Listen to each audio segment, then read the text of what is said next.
मसीह यीशु के ज़िंदा नाम में आप सबकी सलामती हो। कलाम मुक़द्दस में हमें एक ही कुश्ती लड़ने को कहा है और वो ईमान की कुश्ती है।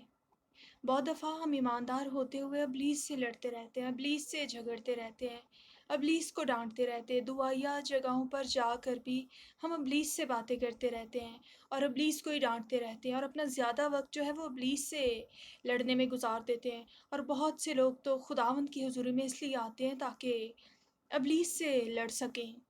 तो मैं आपको बताऊं कि हमें जो कलाम मुक़द्दस में और जो खुदावंद ने हमें कुश्ती लड़ने को कहा है वो ईमान की कुश्ती है। Fight the battle of faith. जहाँ पर अब बहुत से लोग सोच रहे होंगे कि याकूब के ख़त में लिखा है कि इब्लीस का मुकाबला करो तो वो तुमसे भाग जाएगा। वो जो इब्लीस का मुकाबला करना है उसके लिए लफ्ज़ ये नहीं लिखा कि इब्लीस से फ़ाइट करो, लिखा है कि रेजिस्ट द डेविल।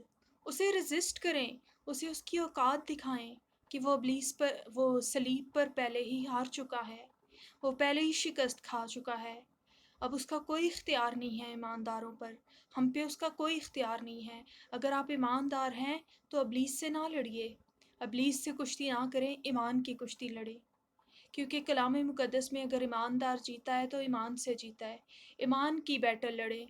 जहाँ पर हालात कुछ कह रहे हैं, आपका ईमान आपको कुछ और कहेगा, उसे मानिए जो आपका ईमान कहता है, जो कलाम कहता है। यही तो ईमान की कुश्ती है कि हर रोज़ आपको ईमान की कुश्ती लड़ना पड़ेगी। हालात कुछ और कहेंगे, जिस्मानी नीयत कुछ और कहेगी, लेकिन रूहानी नीयत में आपको वो करना पड़ेगा जो खुदावंद का कलाम कहता है, उसकी फर्माबरदारी करनी पड़ेगी। जब आप इब्लीस को मौका देते हैं ना, तो जैसे उसने हवा को अपने काबू में ले लिया था, तो वो ऐसे ही ईमानदारों को भी ले लेता है। तो उससे कोई ज़रूरत नहीं है बातचीत करने की, वो पहले ही हारा हुआ है। उसे रेजिस्ट करें, उसे कहें कि you are not allowed in my life. तू मेरी लाइफ में कोई हैसियत नहीं रखता, तेरी कोई जगह नहीं है मेरी ज़िंदगी में। उसे रेजिस्ट करें, लेकिन कुश्ती सिर्फ ईमान की लड़ें। बहुत से लोग जो है इस बात को नहीं समझते। मैं और आप जो है, मुझ में और आप में जो है वो उससे बड़ा है जो दुनिया में है। मेरे और आपके अंदर यीशु मसीह है और वो सबसे बड़ा है। तो इसलिए इब्लीस से जंग लड़ना छोड़कर ईमान की कुश्ती लड़िए।